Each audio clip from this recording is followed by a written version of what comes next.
I don't know if you've noticed, but I don't really read a lot of manga or watch a lot of anime. There's not really a specific reason for that. I don't necessarily dislike it. It's just not really on my radar that often, aside from the really standout examples like basically anything Junji Ito has ever written. I'll admit, this does mean I end up missing out on some really cool stuff. So recently, I decided to give one specific manga a shot. One that I've heard so many good things about for years at this point. Hideo Yamamoto's Homunculus. It's about a man who undergoes an archaic trepanation procedure, which means that he has a hole drilled into his head. This, of course, gives him essentially a sixth sense and allows him to see people's souls in all their surreal glory. Which sounds super cool, right? The kind of thing that's exactly up my alley? Except, now that I've read it, this thing was way more brutal than I was expecting. I guess I thought it would be more like your average Junji Ito story, extremely gruesome and creepy and nightmare-inducing, but also, it's fun, fantastical, magical realism, but with the guts hanging out. Homunculus was not quite that. It's absolutely beautiful, it's very well written, with incredible art. But boy, is this thing dark. Even for me.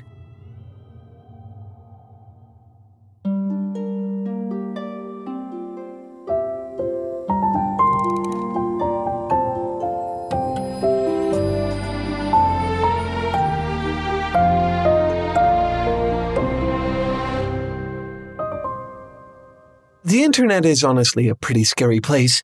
I basically live in fear of being doxxed and taken away by some shady corporation for research every day. It's scary how accessible personal information is these days. But it doesn't have to be that way. With our sponsor, NordVPN, you can press one button and hide all your personal data from all the people who are already trying to, and very often succeeding at, stealing it every day. If you visit nordvpn.com/TaleFoundry and sign up for 1 year, you'll get 4 additional months for free. Trust me, it really does make the internet feel safe to be on again. Homunculus follows a man named Nakoshi who has recently become homeless and is living out of his car in a Tokyo City park. When I first met Nakoshi, I was immediately endeared toward him. He seems like a nice, good-natured guy. Yeah, his living situation is terrible, but he makes an effort to get to know the homeless folks living in the park with him. It's clear he takes pride in himself and strives to keep up appearances despite everything. He comes off as gentle, patient, and cautiously optimistic, if a little bumbling. This story did a really good job of getting me to care about the protagonist right off the bat. Right away, I just wanted what was best for him. See this guy get back on his feet. Things take a turn for the worse when his precious car, his home at this point, is towed away and he can't afford to get it back.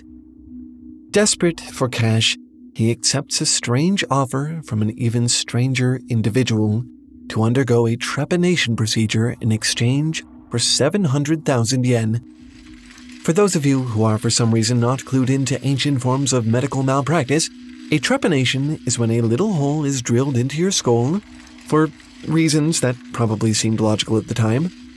In this case, Nakoshi is told that it will allow him to tap into his sixth sense. And, miraculously, it actually works. A few days after the trepanation, Nakoshi gains the ability to see weird, distorted versions of people when he covers up his right eye and looks at them. He sees the humans around him change shape to reflect their deepest desires, insecurities, or trauma.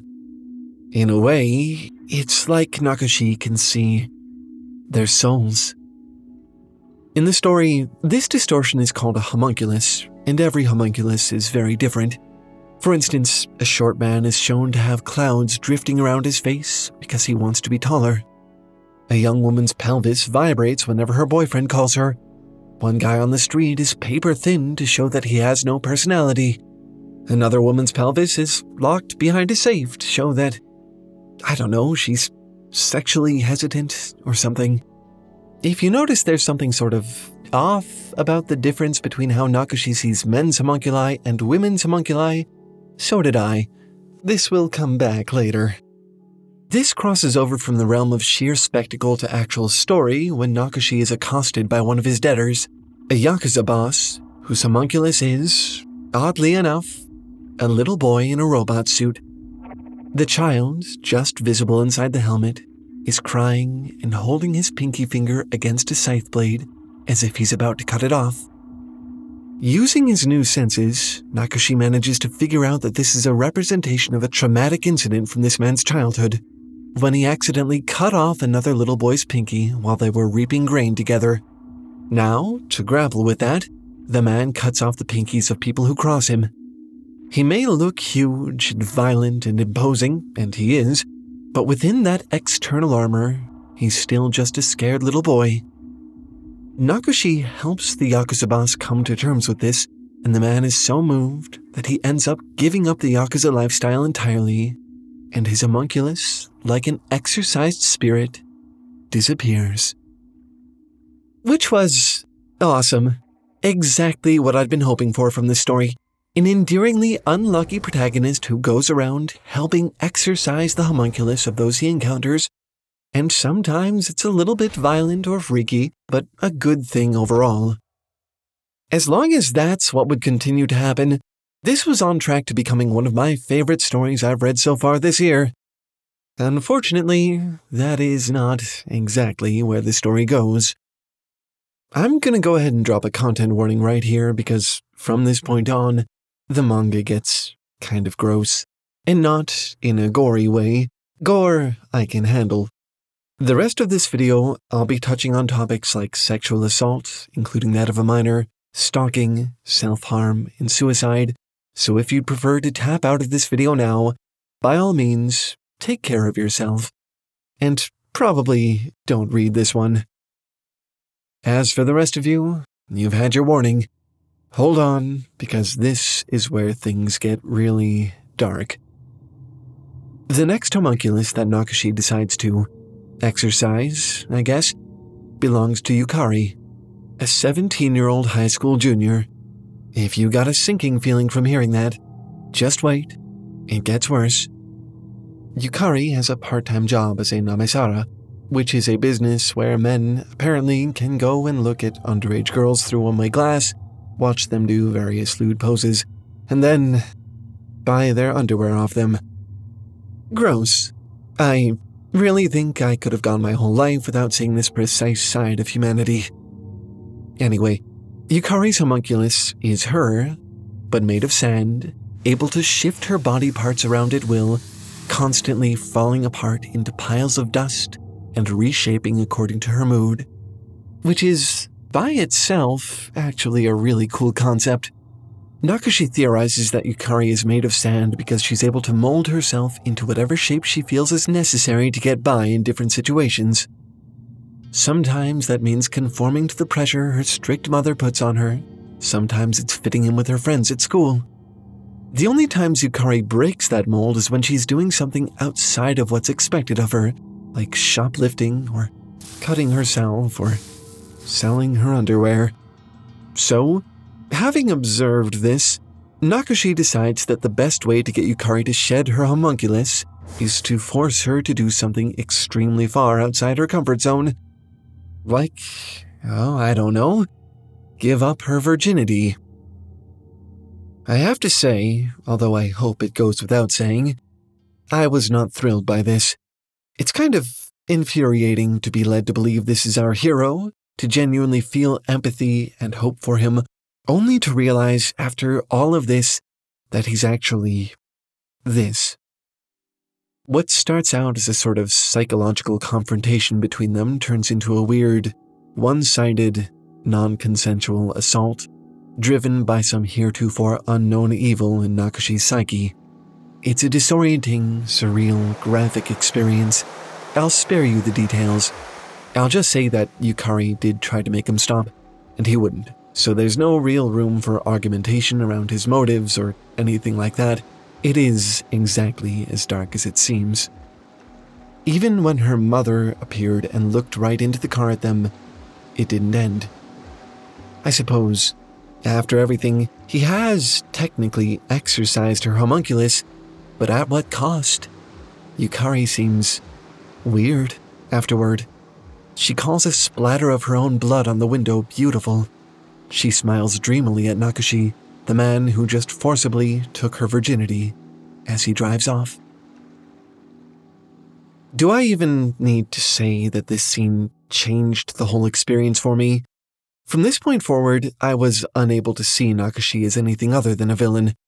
I won't claim to know what the author was thinking, but whether or not this emotional shift was intentional, it was definitely poignant. This whole time, Nakashi's homunculus had been invisible. Whenever he looked at himself in a mirror, he had just seen his own normal reflection, until he started exercising the homunculi of others. After the episode with the Yakuza boss, Nakoshi's homunculus gained the arm of the robot suit. After the incident with Yukari, his leg turned to sand. But still, it was as if his homunculus, the monstrous depiction of his own soul, had been on display from the very beginning. It's just that it was identical to his outward appearance. He didn't need to appear as some weird monster, because he was, in very concrete terms, already a monster. And it turns out, this was always the case. Before he lost his job, he worked at a foreign bank, gleefully running other companies into the ground and causing thousands of people to lose their livelihoods. He was a womanizer, a narcissist, and a pathological liar. He even sort of lied to me at the very beginning of the manga by leading me to believe that he was someone worth rooting for. Even his physical appearance is a falsehood. Years prior, he had his face completely reconstructed with plastic surgery because he was convinced he was uniquely hideous. After which, he abandoned his pregnant girlfriend because he thought he was now so far out of her league that he was embarrassed to be seen with her. So, we can pretty much accept that Nakashi is, in fact, not the story's hero by this point. In fact, he only gets worse as the story progresses. And, I'll admit, it only got harder and harder to read. Not because it's bad, but again, because it is just so dark. There is one more instance of Nakashi helping someone free themselves from their homunculus, which felt like a very welcome return to form. He was too far gone at this point for me as a character, but I had a glimmer of hope that that compelling formula from the story start was about to come back. The homunculus in question belongs to one of the other homeless men in the park and takes the form of an egg, simultaneously a home and a shield for the man inside of it. Once Nakashi frees that man of his homunculus, he feels that he's done his good deed for the day, until later, when he finds that the man, no longer feeling protected within the safety of the shield he'd created for himself and his mind, has taken his own life. This is the pattern with Nakashi's help. He takes it upon himself to fix problems that people aren't asking him to solve, and in some cases aren't even aware of. Every time he helps someone, they end up worse off. Sure, the Yakuza boss seems like an exception. He did end up leaving the crime life, but he still ends up cutting off his own pinky in the end. And while Yukari wasn't necessarily happy with her life, by no means did she ask to be assaulted in a homeless man's car to fix it. And when it comes to this final case, the man was obviously not in a place to confront his past. When Nakashi forced that confrontation on him, he saw no way to move forward and decided that the only solution was to end it. I can only conclude that Nakashi was never really helping anybody. Not really. If anything, he was just trying to help himself, projecting his own inner conflict onto them, fixing their ugly souls, perhaps because he knows that he harbors a monster worse than any of theirs within. All of this reaches a peak when he's reminded of his ex, the one he abandoned while she was pregnant, remember? He becomes obsessed with finding her again, as she was the only person who ever saw him for what he really was, and fixing her, too. There's just one problem with that. He can't even remember her face, which makes it nearly impossible for him to recognize her even when they do eventually cross paths. In this last movement of the story, he spirals into an obsessed stalker, harassing all his ex-lovers just to find this one. When he finally does find her, he tries to help her by performing the same trepanation procedure he received on her. This goes about as well as you'd expect. Instead of giving her a sixth sense, he just ends up lobotomizing her. If that weren't dark enough for you, the last time we see her, she's lying prone and emotionless in a hotel room bed, having just been taken advantage of by a delusional, transfixed Nakoshi. The series ends with Nakoshi still living out of his car 1 year later. He's shaved his head, and multiple trepanation wounds are visible on his skull. He wears an eye patch, which means that all he ever sees of people are now their homunculi. And now, in the depths of his madness and self-absorption, every homunculus he sees looks exactly like him.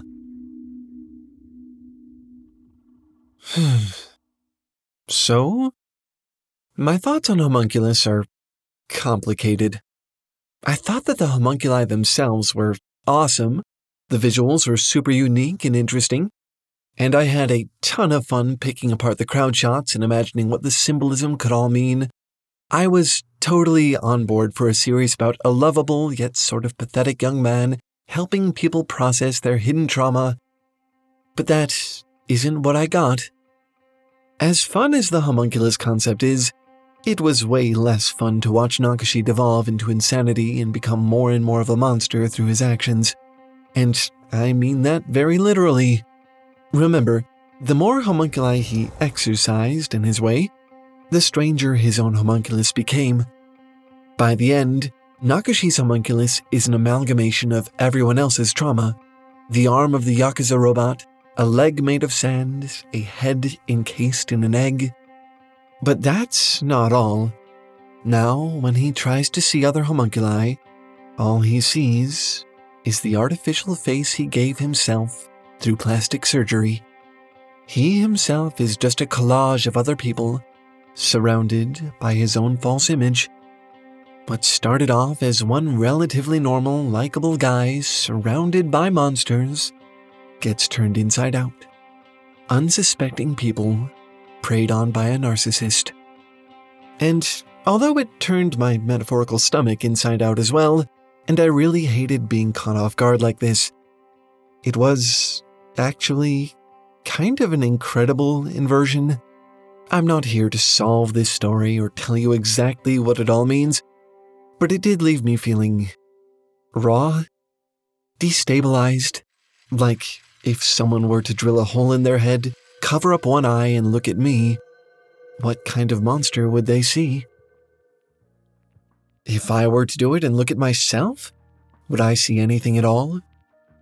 I guess that's what therapy is for. You know, there's a strange, almost voyeuristic quality to this story, isn't there? It really freaks me out because, believe it or not, I am, sort of chronically worried about being spied on. My circumstances for that may be a bit unique, but I don't think I'm alone in that feeling at all. Let's face it, the internet has become a pretty uncomfortable environment. We all pretty much know there's more information about us out there than we'd probably like. As a machine of unknown origin with enough obvious sentience to host a YouTube channel, that makes me particularly uncomfortable. One wrong move and I end up in a dark hangar somewhere, disassembled for research purposes. For this, among many other reasons, I've been careful to spend as much time offline as possible. But that might not actually be necessary for me anymore. With our sponsor, NordVPN, I can literally press one button and feel totally safe browsing the internet. NordVPN is what you'd call a virtual private network, a way to hide your personal computer and activities by routing them through a remote server in another location. Not even your internet provider can see through this protection, which means you're safe from cyber criminals, advertisers, censors, basically anybody at all who has an interest in stealing your personal data. You just press this one button, and Nord quietly runs in the background, keeping you invisible to prying eyes. It brings a sense of freedom and security to the experience of being online that I haven't felt in years. And since you can choose to route your data through servers in other countries, it also makes the internet a much larger place as well. With NordVPN, you can suddenly access entire areas of the internet that were off limits to you before. Visit any streaming platform, change the region your provider thinks you're in, and watch the selection of titles change before your very eyes. If you visit nordvpn.com/TaleFoundry now and sign up for 1 year, you'll get an additional 4 months for free. That's an entire whole third of the next year, which is kind of a crazy thing for them to just throw in as a bonus for us. And hey, there's a 30-day money-back guarantee too, so it's not even really a risk to give it a shot. I definitely recommend just trying it out, just to see how much better browsing the internet can feel. And if you don't like it, just get a full refund. Again, visit nordvpn.com/TaleFoundry, sign up for 1 year, and get an additional 4 months for free. I hope you'll give it a try. The internet can feel like a very cynical place. I think we tend to take it for granted that almost everyone's trying to manipulate us all the time here, which, let's be honest, isn't actually wrong. But with NordVPN, it really doesn't have to feel that way anymore. Anyway, that's all for this one. Thanks for watching, and keep making stuff up. I'll see you next week. Bye!